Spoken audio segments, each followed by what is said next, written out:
नमस्कार, आप देख रहे हो आरजे भारत न्यूज 7 सदैव सत्य के साथ और मैं हूं आपके साथ अंजुना। आइए शुरुआत करते हैं आज की मुख्य खबर से।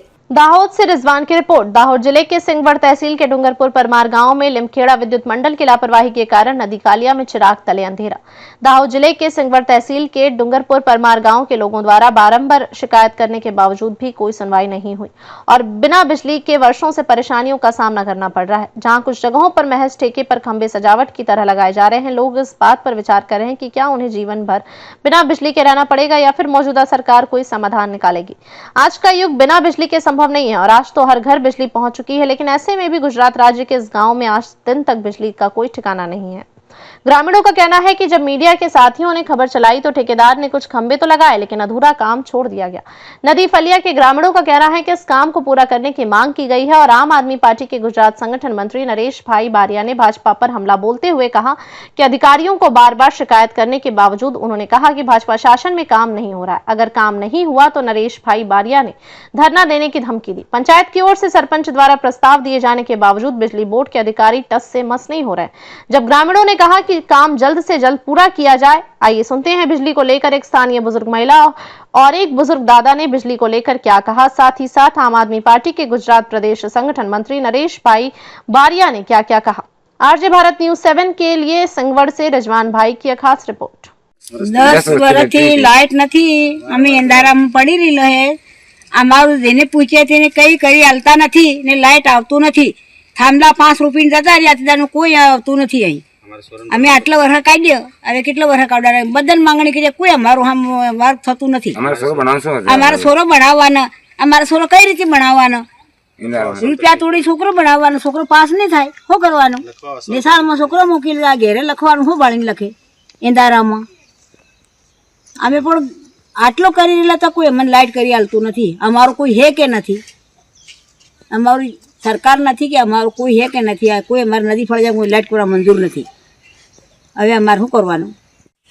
સાહેબ 10 વર્ષથી લાઈટ અમારે આવતું નથી। ઘરે કાગળજી કરી બી બધું કર્યું, પણ એન્જિનિયર સાહેબ આવ્યા તો તાબડતોબ કાગળીએ માંગ્યા તો તાબડતોબ આવ્યું તો અમે કીધું કે અમે મેં કીધું કે સાહેબ અઠવાડિયામાં કરજો, કે ના તાબડતોબ કરવાના, તો તાબડતોબ લઈને જ્યાં કાગળિયા ત્યાં સુધી રજૂઆત કરવા જાય તો કોઈ અમલમાં લેતું નથી, જાણ કરે તો કોઈ પણ સાંભળતું નથી।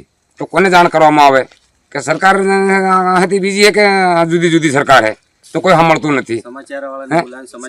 સમાચાર વાળાને બોલાવીને સમાચાર બી આવ્યા પહેલા ને પાછા આવી ગયા તો કોઈ પણ કામ થતું નથી। 5 થાંભલા રૂપિયા ગયા તો આટલા વર્ષના અંધારામાં પડલા તો કોઈ સોરો બનાવવાના, કોઈ કરવાનું કઈ નહીં, કોઈ બાયની કોઈ મોટરનું મીટર લેવું તે નહીં, કોઈ લાઇટ વગરનું એનું લેવાનું, કોઈ વહાથી પાણી એનું ભરવાનું, મોટર ચલાવી નહીં ચલાવી તે લાઇટ આવતા નથી। આ 10 વર્ષ સુધી લાઇટને ઉતારી લીધા, લાઇટ બિલે ભરી દીધું પૂરું। એને પહેલો બિલમાં જ કહ્યું કે બિલ નથી હાલતા, બિલ ભરી લીધું। પાછા કે હવેથી બિલ ભરી તો કે આ નથી પેલું નથી તો હું નથી, કે અમે તાબડતોબ ડીપીને આવજે એમ કરીને 5 થાંભલા રૂપિયા ગયા। અમે સોમવારે આવજે એમ કરીને એક દાડાનો ગેપ પાડીને જ્યાં હાથના દેખાયા નથી હજુ સુધીના, ને કામ પૂરું કરવામાં આવતું નથી। તો શું કારણ આનું? તો એ અમારી માંગણી है, काम पूરું કરવામાં આવે છે આવતો એ માંગણી અમારી। હવે અમે બધે જાણ કરી સાચી, હવે કઈ જાણ કરવાની? દાહોદ જિલ્લાના સિંગવડ તાલુકાના પરમાર ડુંગરપુર ગામે જે નદી ફળિયામાં ખેડૂતોની માંગ છે કે તેઓ વર્ષોથી આજ સુધી લાઇટ વિહોણા રહેલા છે અને અમે રજૂઆત કરી છે, 1 વર્ષ થયું, આજ સુધી હજી સુધી એ ધ્યાને લેવામાં આવતું નથી। અને બીજી બાજુ અત્યારે આ કર્મચારીઓ વારંવાર કેસો કરતા ફરે છે, લાઇટ ચોરી પકડતા ફરે છે, પણ અમારી રજૂઆત તો તમે ધ્યાને લો। કારણ કે આ ખેડૂતોના બાળકો અત્યાર સુધી લાઇટ નથી દેખ્યું, અત્યાર સુધી ફોન નથી દેખ્યા। તો આ જેમ પુરાનો જે આદિમાનવનો જમાનો હતો એવી જ રીતે અત્યારે પણ જીવે છે। તો આ ભાજપની સરકારને હું કહેવા માંગુ છું કે ટૂંક સમયમાં તમે અઠવાડિયામાં અમને આ કામ નહીં કરીને આપો તો જે તમારી MGVCLની કંપનીની જે ઓફિસ છે ત્યાં અમે ધરણા પર બેસવાના છે। खबरों में अब तक के लिए फिलहाल इतना ही। फिर होगी आपसे मुलाकात ऐसी ही कुछ खास खबरों के साथ। तब तक के लिए आप देखते रहिए आरजे भारत न्यूज 7। अगर आपने हमारे यूट्यूब चैनल को सब्सक्राइब नहीं किया है तो आज ही सब्सक्राइब करें और बेल आइकन को दबाना ना भूलें। साथ ही हमारे फेसबुक पेज और इंस्टाग्राम को भी फॉलो करें ताकि ऐसी ही खबरें सबसे पहले आप तक पहुंचे। धन्यवाद।